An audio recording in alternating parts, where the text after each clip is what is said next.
So a long story short, it's 4:53 a.m.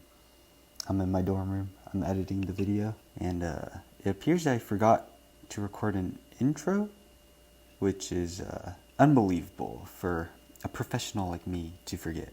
Whoops. So I guess here's a rundown.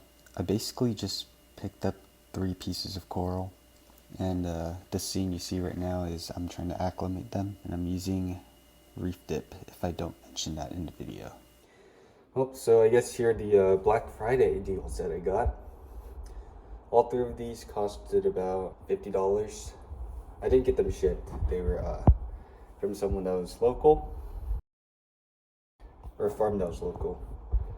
So here we got a Blastomusa, Lobophyllia, and I have no idea if I said any of those right, but it's okay.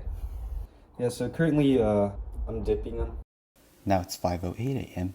and it appears that I forgot to mention what dipping actually means. Basically, it kills off any pests and helps the coral like de-stress after transport. I recommend you do this with all your corals because there is some nasty stuff that can hitchhike on the corals.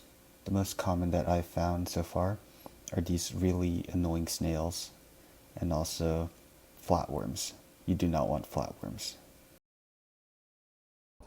I'm using Reef Dip by Sika, and yeah, the bottle's a little leaky, unfortunately, but that's okay, because last time I didn't dip my corals. Found flatworms and those little snails. I don't know if the dip actually kills them, but was not great. So this time I'm not making the same mistake. I'll be using coral dip. I know this isn't like the most popular option, but it's made by a reputable brand, so I'm hoping that it does something at least.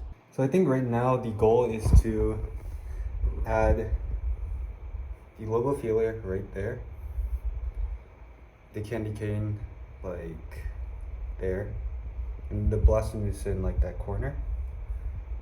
These are obviously not permanent, but that's where I'm gonna try putting them first and see what happens. I'm also aware that Blastomusas require low flow. Unfortunately, I think my entire tank is low flow. It can be considered that. In theory, I feel like it should be able to be anywhere. Maybe I might put it like there in the middle, where it's like shaded as well. I guess I'll just have to see what happens.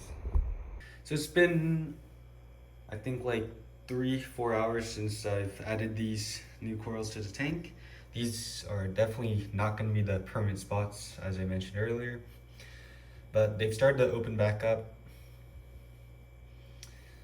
And it appears that I got one head of a Candycane, which is quite risky, because as you may have seen over there, there's a few empty spots where heads should be on that one.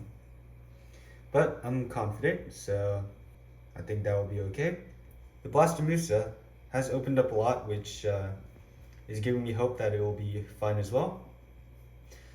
But this Lobophyllia, I think it's an Australian variant, as in it might be a bit of a challenge, but I thought I would really like to challenge myself, and this is one of the corals that I really wanted, and there's a good deal on it. The color's not the most out of this world, but it was less of a risk because the price is also not that bad either.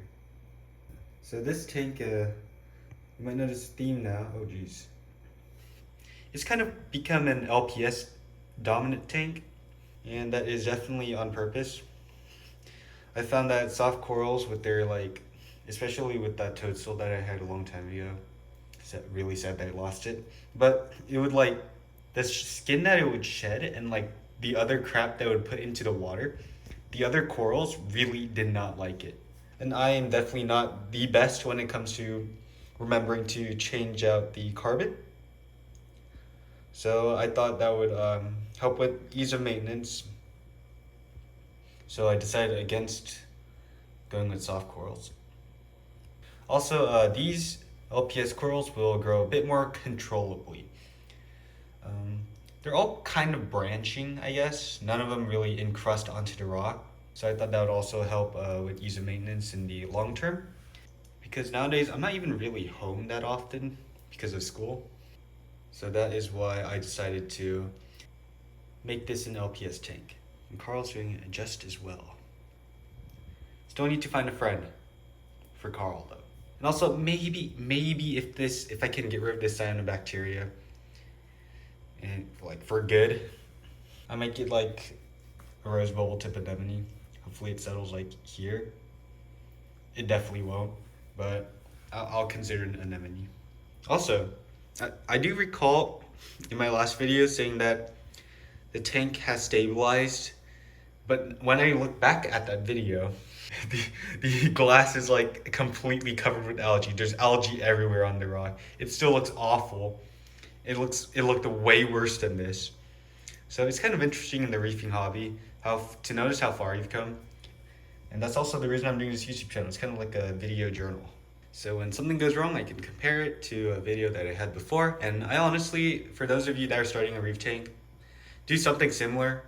If you don't want to make it public, just like have like a video library on your phone, or just upload it to YouTube but have it private because it's free cloud storage. It definitely has helped me realize how far I've come. I've improved with my practices, and I've learned many lessons that I will share with you guys next video, because some of them were quite expensive, and I really do not want any of you guys to make the same mistake. Well, that's it for this video, I guess. I just splurged a little bit, $50 on 3 pieces of coral.